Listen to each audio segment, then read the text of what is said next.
It shows that we are connected. Okay, fantastic. Well, yeah.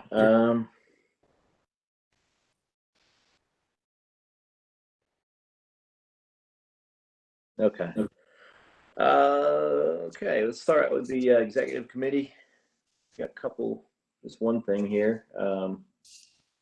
Got information from ACC, public information from the ACC Attorney's Office. So, yeah, Rodney, I guess you were digging into that last time we talked at the last week's meeting. Yes, thank you. I have an email from Jeff Montgomery. I can just summarize it, or I can show it to you either way. But basically, he checked with the attorney's office about having meetings from people's private homes. It's technically legal, but in his conversation with the attorney's office, it's a very bad idea, because it basically has to do with the safety of the homeowner. The meetings have to be announced publicly, and members of the public have to be allowed to attend the meetings. And so there's concern that someone could come and check out the house, and kind of case their house, under the guise of attending a meeting. He said it does not have to be up at the planning office. You could hold a meeting at a park. You could hold a meeting at a firehouse. So there could be alternative locations. He said you could even have a meeting at a coffee house if you had permission from, obviously from the establishment. Okay. And what is there a piece of ordinance that goes along with this? Like, what are the definitions of who this applies to? Is this for commissioners? Is this for elected officials? Does this trickle down to volunteer boards that are nonprofits and kind of like halfway loosely associated with the county? It's for all the what they call it, boards, councils, and commission.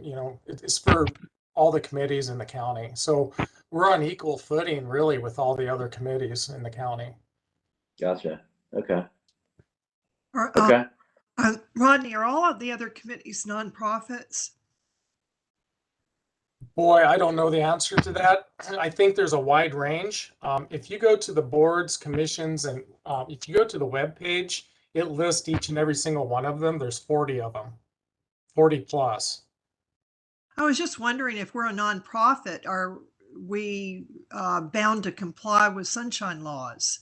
We absolutely are. So the Tree Council is a quasi-county entity. Like, it is absolutely connected to the county and is absolutely bound to sunshine laws.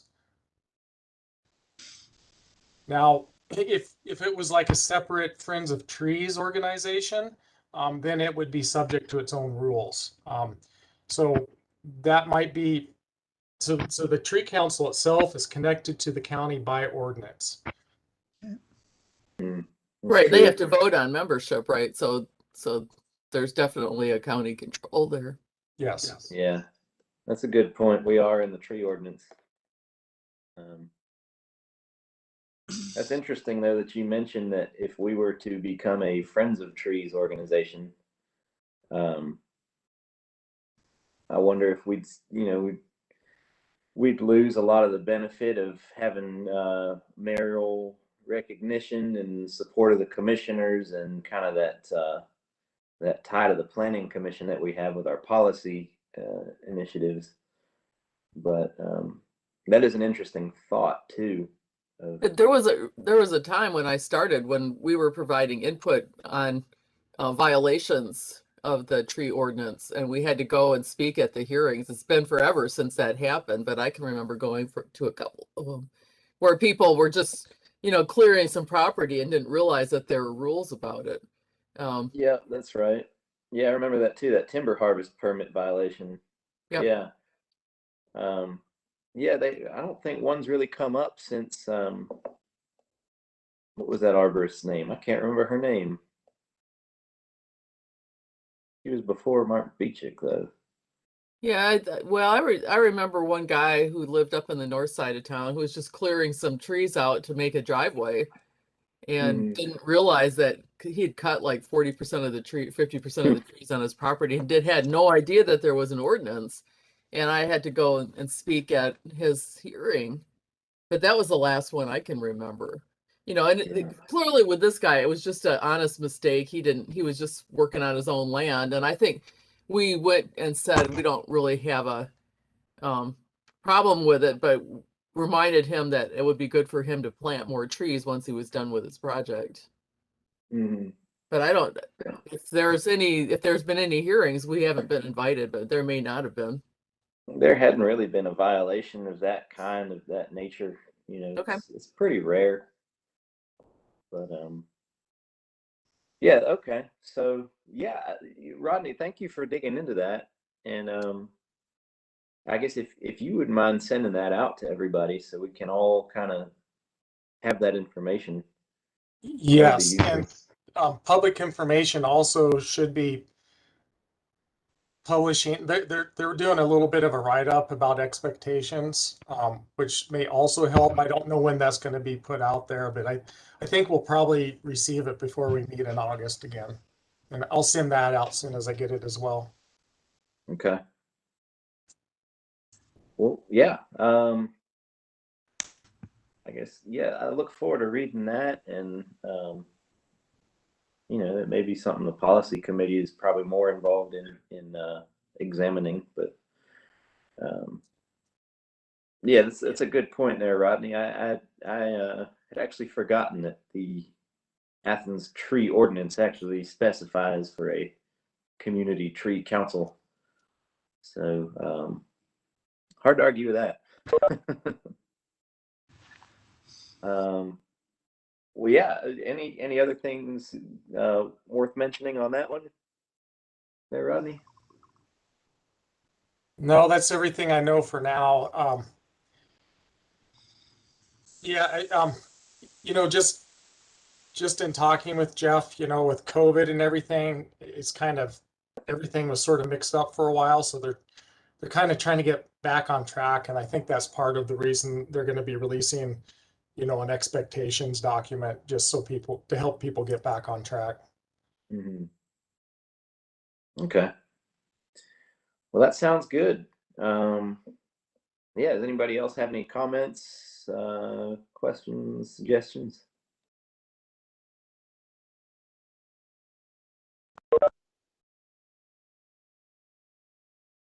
I think most of y'all are on mute if anybody's talking. How's it going? Hey, Sean. Hey, how's it Sean. going?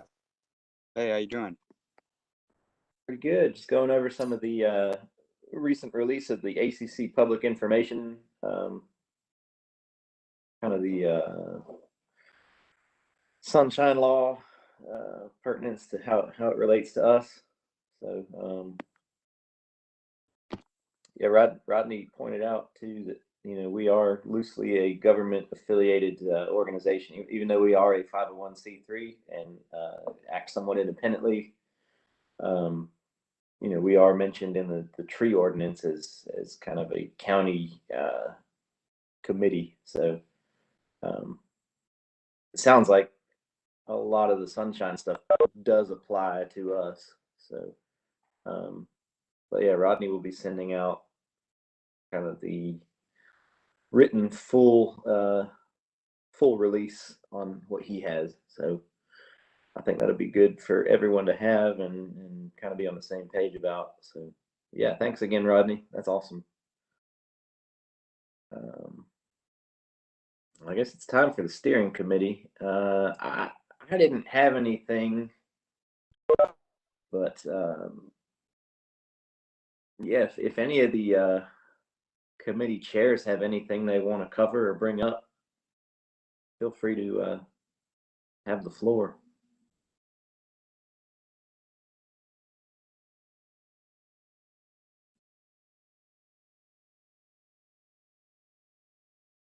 Well, well, that's fine. Yeah, I think it's going to be a pretty light meeting. We've got the only work groups and committees that we've got meeting today are the new member interview work group, the grants fundraising work group, the Larry Morris Memorial Planting Work Group, and Education Committee has deferred to June 30th as a site visit. So, pretty light meeting today. Let's see. I guess, was there anything? Rodney, do you recall anything from last meeting that maybe we need to talk about at this point? I don't have anything written down that was immediately pressing. I think we voted action item to do the Adopt Athens, and the only other action item was to approve the previous minutes and treasurer's report. So there was a motion to begin advertising for the vacant position. Yep. Yeah, I think Sean's got that in his agenda. Yep. There was a motion to, oh, that's Sean will be talking about that also, about the Adopt Athens. Mm-hmm. And then a motion, there was a motion to change the purchase of t-shirts to the purchase of name tags. That That's was right. basically it. That was the other one. That's right. Yeah. All right. So it sounds like it's mostly Sean today. So Sean, yeah, I'll it's 12:15. I'll let you go ahead and get jumped in with your new member work group.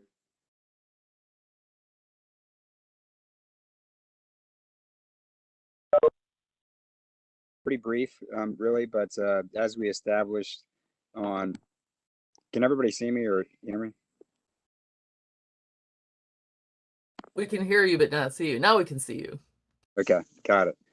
So as we established in the meeting on Monday, we need to hire one more person to fill a vacant seat, and the next step on that is a public service announcement.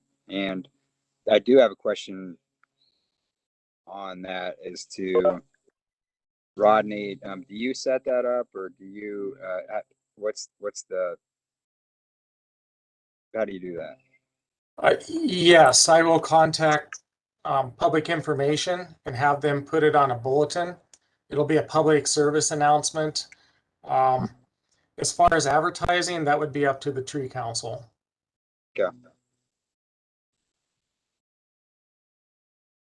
Got it. 10-4. And I think, like ideally interviews happen in August in order for a September, October appointment. So that's going to be right around the corner soon. As in the past, I think we've advertised in WGA, the local NPR affiliate. And off the top of your head, anybody know what else we've done?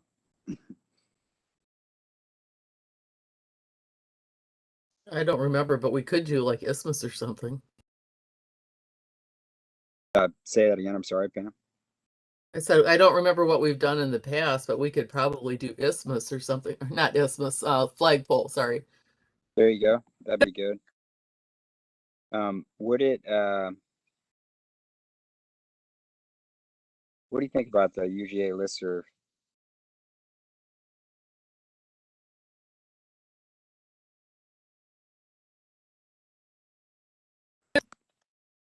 I think it'd be okay, but it's a limited sample of the community.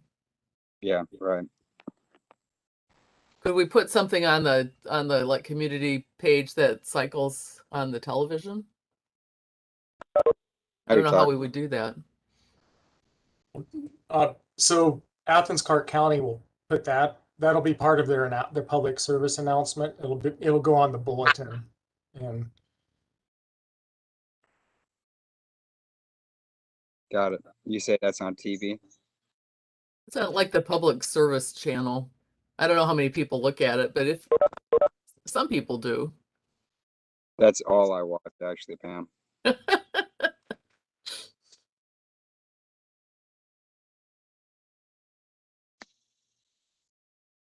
Okay, so that's all I have, guys.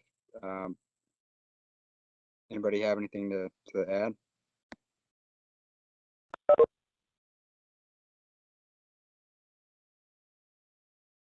I do have some old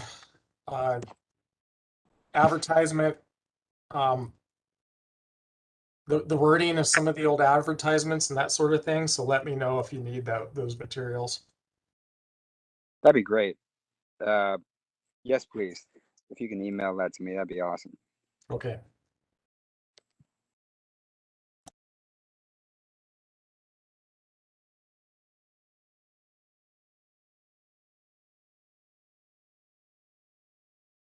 I'm just writing notes here.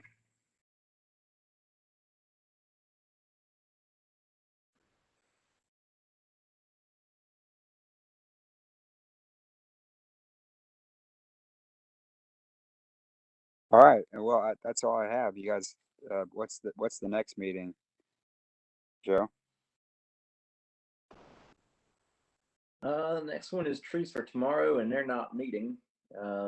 So following that would be the grants and fundraising work group. So yeah, Edith, if you want to go ahead and take the floor, feel free.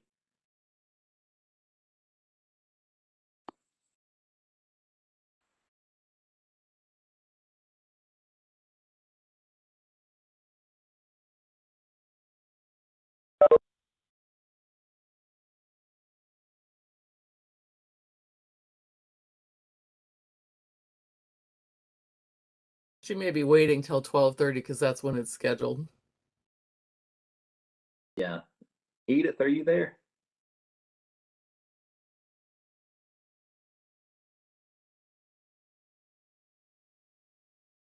Okay.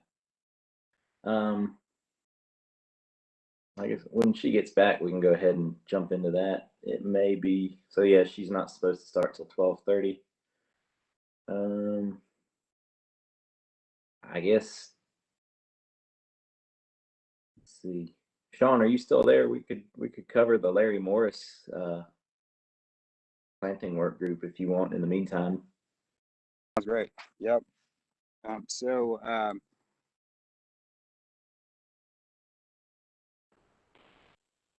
Yeah, as indicated in the my agenda,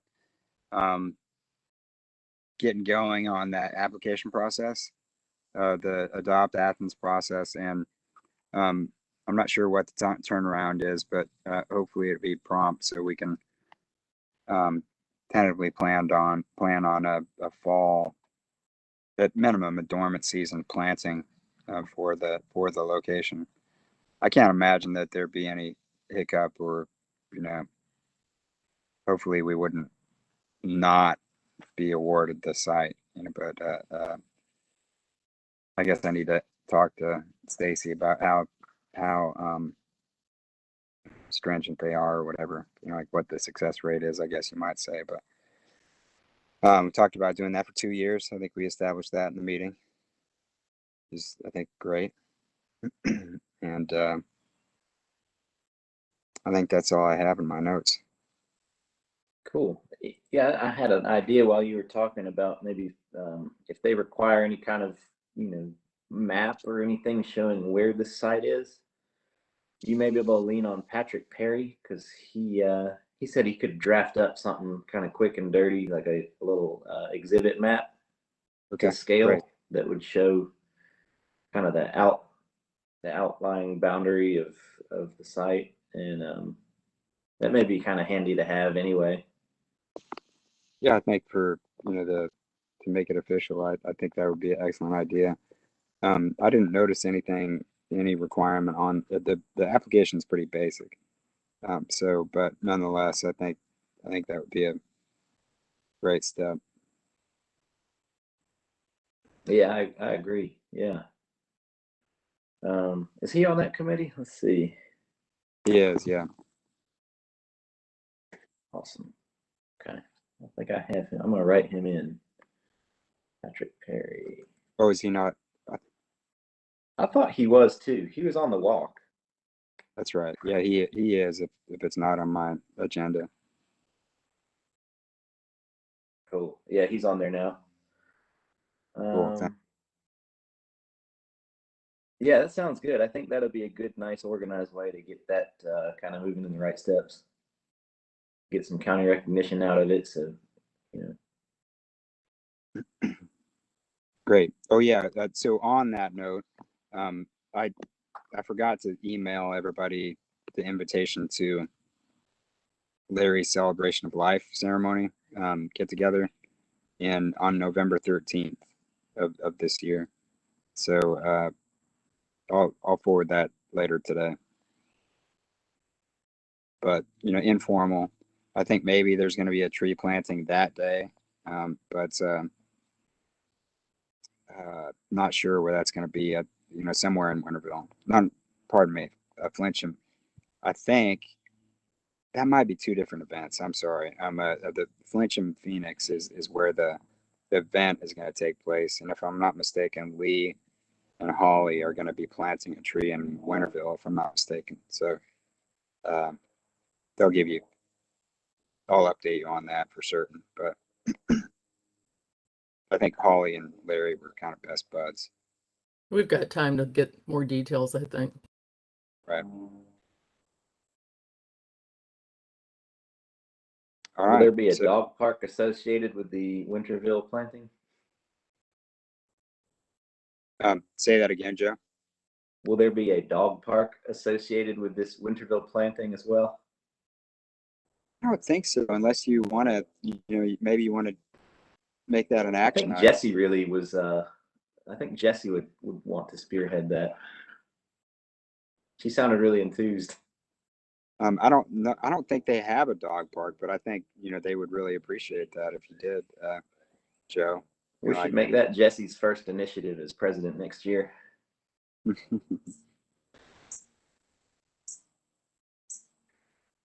that's all right, awesome. Well, that was a good time, guys. That's all I have. Okay. Thank you, Sean. Thanks. Edith, we did a little bit of skipping around, but if you want to jump into your grants and fundraising work group, you can have the floor whenever you're ready. You're on mute.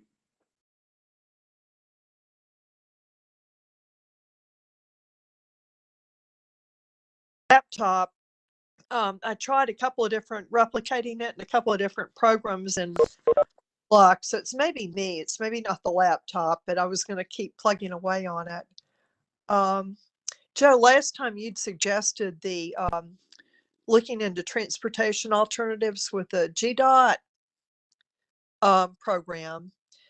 And those seem just as complex maybe as the regular grant program.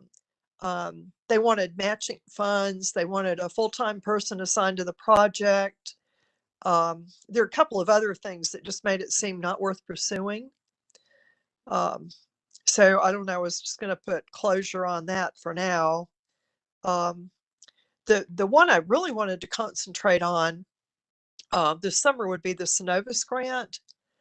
I haven't been able to actually look at their application. I think once the application period opens from July 1st on through, I think it's mid-September, I should be able to take a look at that. But it seemed to have some of the same criteria that the State Farm and UPS grant had. Improving quality in indigent neighborhoods, improving, let me see. Yeah, the focus is affordable housing in low to moderate income areas. And so Phil had suggested that I contact Habitat. And I did talk with Charles Smith, the vice president for operations, and he is really, really interested in this, in our partnering with them. And I think I'd sent all of you a just kind of an outline of what I discussed with him. It was pretty rough, and I was maybe speaking out of turn because I'm not a professional. I appreciate all the comments. I thought they were really good. And Patrick, is Patrick here? He had offered to help with a proposal. They did want that in the next month. So I'll follow up with Patrick on that. I did have a question about the cost of the trees. I guess this is more for Rodney. If the homeowner is maintaining the tree, would that lower the estimated cost? Edith, this Yeah. is Phil Hale here. Oh, Phil. Yeah, the cost, the most recent trees that we purchased were in the range of around 180 to 220, 230 bucks, something like that, for 2-inch caliper trees. Uh-huh. What we had, the $700 was supposed to be purchased, installed, and established. And so we were setting that price so that we didn't get ourselves in a bind if someone wanted to contribute money to the tree council for the purchase of trees. We didn't want to underestimate. So if the homeowner, and the way I would envision this, Habitat usually does what they call sweat equity with the homeowners. And so that means that they are putting in their labor and their time and so forth.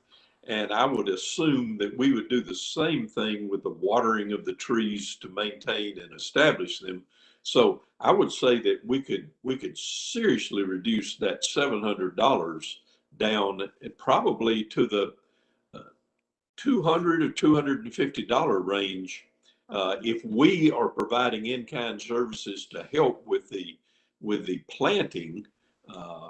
And I don't see, if we're just doing one tree per lot or something around that, I don't see where that should be a real problem. I think we could do this for not a lot of money. Would that include annual mulching, or would we have the homeowner do that? Well, again, I would say that once the homeowner takes possession of the property, they will be doing landscaping and that sort of thing around the house anyway. So I would say it would be their responsibility once the tree is in the ground to water it and maintain it. But hopefully there'd be an education component on our part, which Yeah. might involve stopping by periodically and talking with them about how things are going with the tree, or pruning or mulching and so forth. Yeah. Okay. I would say, just as a suggestion, that most of these homeowners probably are not going to have access to somebody that can mulch or be able to make the assumption that they would mulch. So I would include mulching as part of the installation cost that would be Yeah. covered by the grant. And we can get we can get Royal Landscaping to just do, if we got 5 projects, 2 yards of mulch per tree, that's 10 yards of mulch. We'll be looking at a few $100s extra for mulching the whole project. And I think we could probably convince Hall to drive his trailer up and do the same thing like we did with MLK, where we just have a bunch of wheelbarrows, a bunch of volunteers, and we could spread 10 yards of mulch in half an hour. Well, yeah, and if you're going just taking enough for one tree per site, then as far as maintaining it in the future, I think it'd be great to be able to have a lasting relationship with these folks in those trees as well. So Yeah. Hopefully they'd spread the word to neighbors too, to plant trees. Would right. what size trees would these be? 2-inch caliper, probably. That would be my suggestion. That's about as large as you want to fool with if you've got a hand plant the thing and you've got to get it from however you transported it to the spot to the hole that you're putting it in. So would that Other ideas about that? Anybody? Joe? Yeah. Rodney? I think that's about right. Yeah, the root ball gets heavy fast, so 2 inches probably max. 2.5 probably. Yeah, that's about as big as we want to go. So that's how you would describe it, rather than 5-gallon or 10-gallon or 2-inch balled and burlapped. okay.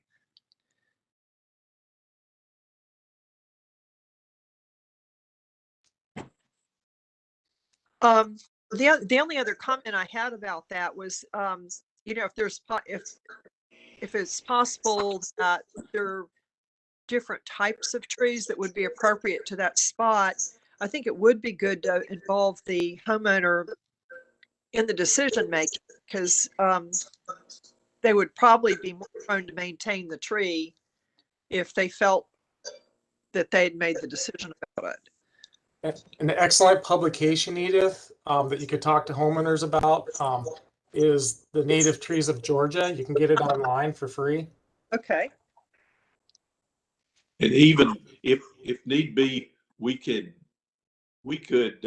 make an assessment of the site at the time that we're considering the planting, and come up with a range perhaps of trees that would be appropriate there, whether Yeah. evergreen or deciduous, and which ones might suit that dryness or moisture of the site, and then allow them to make a choice from that short list. And Yeah. I think that's a great idea. I'm all for the ownership of what's put in and how that might project into the future. Okay. Well, all these comments were great, and I'll get together with Patrick and see if we can come up with a more formal proposal to send forward to Habitat, but we'll send it to you first to make sure we've fine-tuned everything. Thank you for what you've done with this, Edith. This is this might be a wonderful opportunity, not just for this one shot, but as we go forward too. I like the idea of being able to spread these trees around, not just in a housing project complex, but single family housing and so forth as well. Well, Bill, you had suggested it. Contacting Well, him. it was just a thought, but you did the legwork on it, and I do appreciate it. So anyway, Charles seemed pretty excited about it, and was eager to get something underway. And I explained to him the best time to plant December through March, so we could look at completed projects as well. Yes. Let me see. The only other thing we had was just reaching out to larger employers, and I haven't done anything on that month. But I wanted to talk about that with Mary.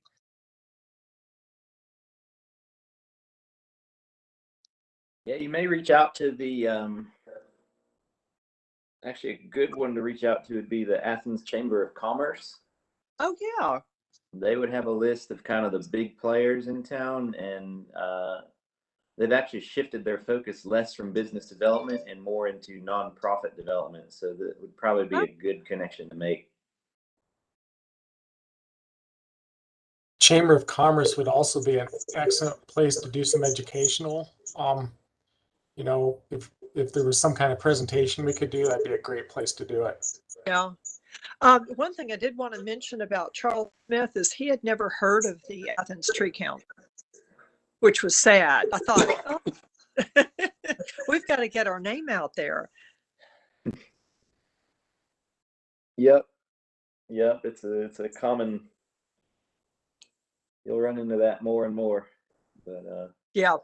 Yeah, I think you're doing a great job making, reaching out, making these connections, and trying to, form these relationships. And that's how we're going to do it. That's how people are going to hear about us. Is through those relationships. So, yeah, Edith, say it again. I think you're doing a great job. It's awesome. Thanks. It takes a team.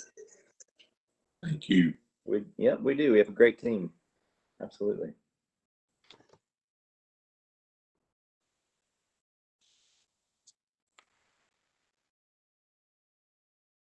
All right. Well, is there anything else for grants and fundraising?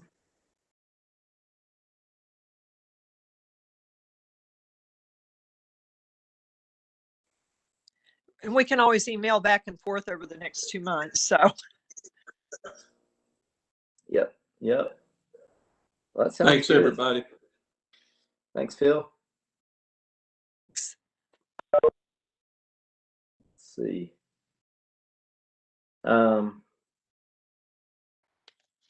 So it looks like the only other meeting we have to cover right now is the Education Committee. And so that starts at 3. Edith, Oh. I'll leave it up to you. If you want to just run through it now, you can, or if you want to wait till 3, we could do that. I guess you Yeah. probably want to wait for your committee to show up. Well, Joe, actually, we had, and I think everybody knew about this. We were Oh, going to you're right. Yep, I got you. end of the month instead. Yep. Put the address down so anyone looking at the agenda or listening to this. Yeah, I got you. 205 Old Commerce Road. Wednesday, June 30th at 4:30 at the Sandy Creek Nature Center. And I put the address Perfect. on the Yep. agenda. Yep, got it on there. Perfect. Perfect. Yeah, you're right. I forgot that y'all were pushing for the virtual to do the site visit. So, and the whole committee's invited. I'll send out just a little note beforehand. Okay. It'll be Well, that hot. sounds good. It's going to be hot. Yeah.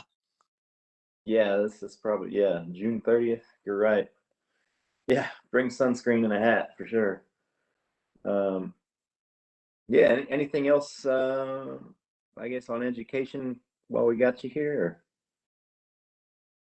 No, our focus right now is the event in the fall, and we wanted to do as much ahead as we can before we have summer break. And Holly was interested in just pulling together some more short educational shorts. And Lee, I think, was going to do one on legal issues with trees. That's great. Yeah, those sound like good topics. All right.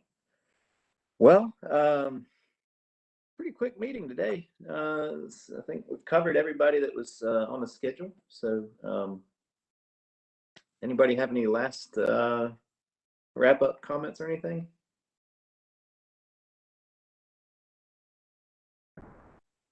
Well, in that case, So I guess we don't meet again with either group until August. Is that correct? That's right. We'll be doing in person in August at the planning building. It'll be nice to see people in person. I mean, Yes, it will. Definitely. And it may make sense to keep the committee and work group meetings block virtual for the time being, just because this seems to be pretty effective. it's an easy way to come in and out for sure. To give you a little more information, Joe, with the county transitioning back out of the COVID world, there will no longer be a requirement for recording meetings. So we can still meet online if we need to, but there's going to be no, other than the required agendas and minutes, there will be no video requirements. So Okay. it's an option, but not a requirement. Okay. Well, that sounds good. Yeah, I think this model is pretty effective for, getting committees kind of knocked out one after the other. So yeah, we can address that as a council next in 2 months from now. So well, yeah, I guess, good to see everybody. Everybody enjoy your month off, and You too. we will see everybody back in August. Yeah. Have a good summer. All right, y'all too. Have fun. Take care. All right. Thank you, All Joe. right. See everybody. Thank you.